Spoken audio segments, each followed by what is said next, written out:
May nag-request nga ng pulutan kaya tara, deliver tayo. Alright.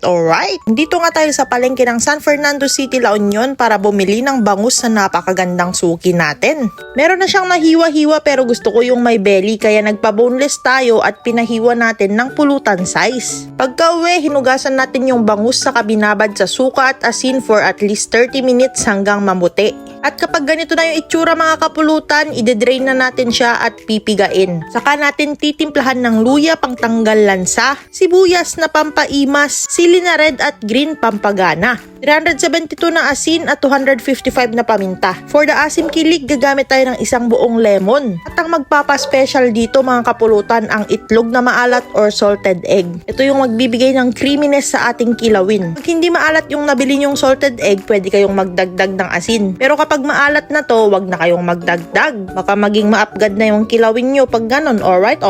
Hahaluin lang natin ng may kasamang pagmamahal. At sheesh, napaka-solid niyan mga kapulutan. Special kilawin na bangus with itlog na maalat. Pwedeng ulam at solid na solid pulutan. Manamis-namis kasi yung bangus kaya perfect combination sa asim, alat at anghang. After kong nagawa yung pulutan, agad na akong bumiyahe from San Fernando City to Pasig City. Request ni kapulutan Genesis May. Lods, alright. Dayo ko naman sa Manila, sa Pasig. O diba, nakakalayo na tayo mga kapulutan. Kung gusto nyong madeliveran, like, share, follow, i-comment mo na rin kung taga saan ka. Wala na naman kaming masabi kundi alright.